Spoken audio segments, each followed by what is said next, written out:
तुम्ही बऱ्याचदा ऐकलं असेल की आपल्या अनेक रोगांचं मूळ कारण हे आपल्या पोटाशी संबंधित असतं. पोटाशी म्हणजेच आपल्या पचनसंस्थेशी, आणि आपली पचनसंस्था ही संबंधित असते अन्न व स्रोतसाशी. याच अन्न व स्रोतसाबद्दल आज आपण चर्चा करणार आहोत. नमस्कार, मी डॉक्टर रोहिणी मेळवंकी, आयुर्वेद आणि पंचकर्म तज्ज्ञ.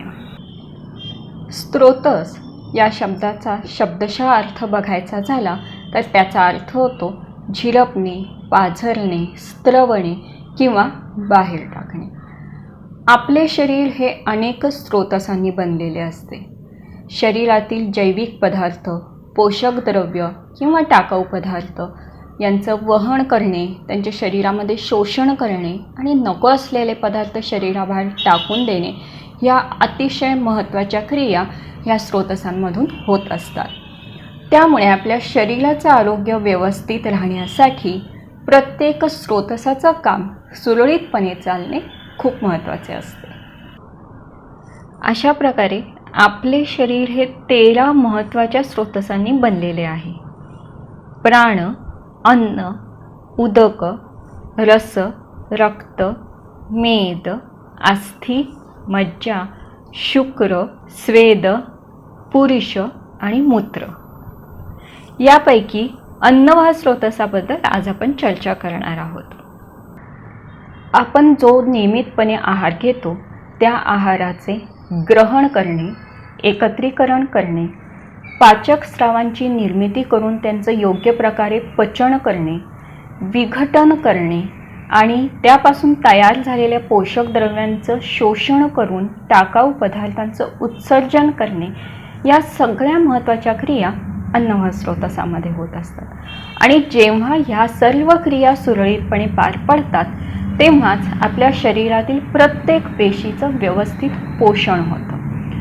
आपल्या शरीरातील प्रत्येक अवयव हा पेशींनी बनलेला असल्यामुळे जेव्हा प्रत्येक पेशीचं व्यवस्थित पोषण होतं तेव्हाच आपल्या शरीरातील प्रत्येक अवयव हा त्याच्या पूर्ण क्षमतेने काम करू शकतो. आणि म्हणूनच अन्नवाह स्रोतसाचं काम सुरळीतपणे चालू राहणं हे अतिशय महत्त्वाचं आहे. या अतिशय महत्त्वाच्या स्रोतसाचं आरोग्य कशामुळे बिघडू शकते याचं सविस्तर वर्णन आपल्या ग्रंथामध्ये दिलेलं आहे. तर याच्याबाबत वर्णन करताना चरक संहितेत उल्लेख आलेला आहे की अतिमात्रस्य च अकाले च अहितस्य च भोजनात अन्नवाहिनी दुष्यंती वैगुण्यात पावकस्य च. म्हणजे काय तर अतिमात्रेमध्ये अकाले किंवा अहितकर आहार घेतल्यामुळे तसेच आपली पचनसंस्था बिघडल्यामुळे, पचनाची क्षमता कमी झाल्यामुळे या स्रोतसाचं आरोग्य बिघडू शकतं. तर आता याचा अर्थ काय? अतिमात्रस्य च. अतिमात्रा म्हणजे काय तर तुमची जेवढी अन्न ग्रहण करण्याची क्षमता आहे त्याच्यापेक्षा 25% कमी क्षमतेनं तुम्ही आहार घेणं अपेक्षित आहे. म्हणजेच तुमच्या पोटाचा 1/4 भाग हा कायम रिकामा राहिला पाहिजे. याच्यापेक्षा जास्त प्रमाणात तुम्ही आहार घेतला तर त्याचा समावेश अतिमात्रेमध्ये घेतलेला आहार याच्यामध्ये केला जाईल. अकाले भोजनम म्हणजे ज्यावेळी जेवणाची वेळ झालेली नाही अशा वेळी भोजन करणे म्हणजे अकाले भोजनम.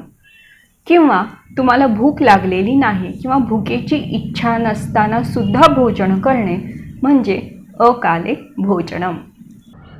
पुढे उल्लेख आहे अहितस्य च भोजनात. आता अहितकर आहार याच्यामध्ये अनेक गोष्टींचा समावेश होऊ शकतो. जसे असा आहार जो योग्य प्रकारे संस्कारित केलेला नाही किंवा योग्य प्रकारे शिजवलं न गेलेलं अन्न किंवा जे तुमच्या पारंपरिक पद्धतीनुसार तयार केलेलं नाही असे अन्न, शिळं अन्न किंवा जे तुमच्या प्रकृतीला किंवा तुमच्या शरीरासाठी सात्म्य नाही असे अन्न, या सगळ्यांचा समावेश अहितकर आहार याच्यामध्ये होतो.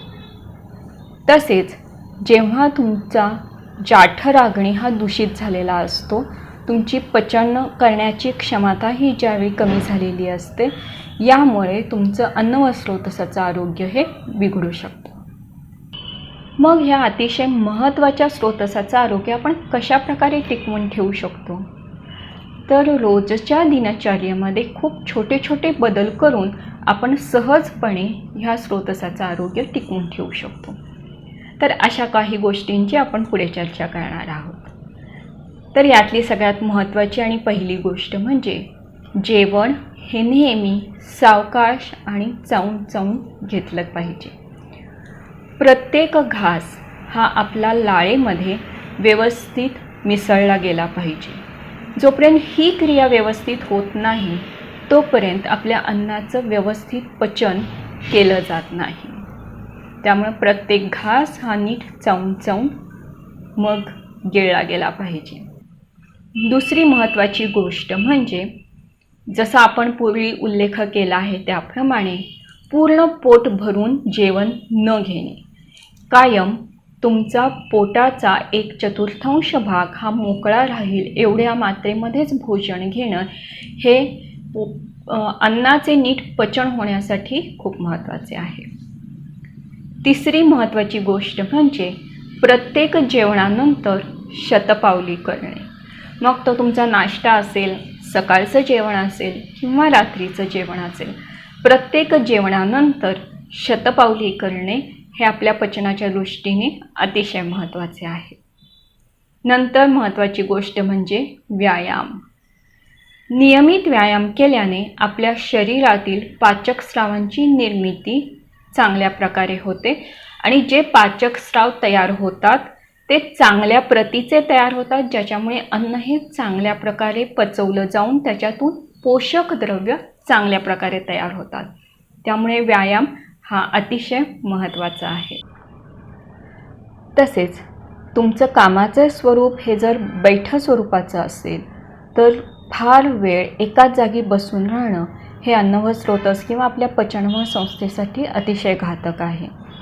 तर यासाठी तुम्ही दर 2.5 ते 3 तासानं एक 5 ते 10 मिनिट फेऱ्या मारणं खूप फायदेशीर ठरू शकतं.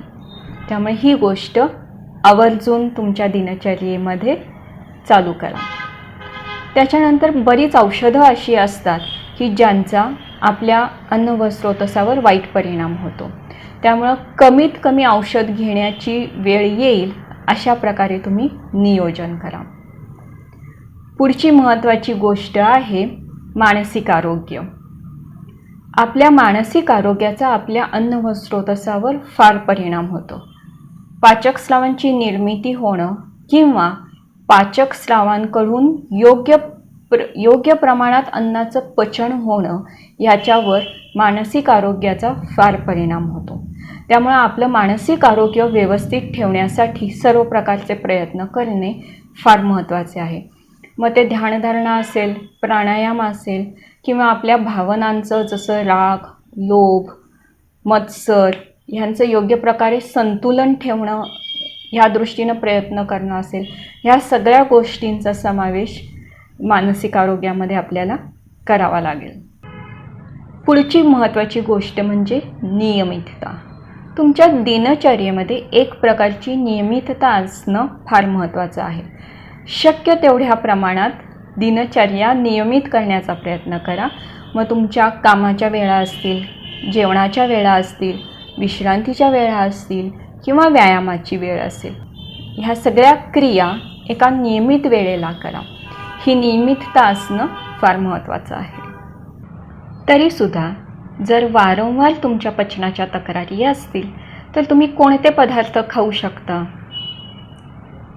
तर मूग, मग मुगाचं कढण असेल किंवा मुगाची उसळ असेल किंवा दुधी, कोहळा, काकडी हे पदार्थ अतिशय उपयोगी ठरतात.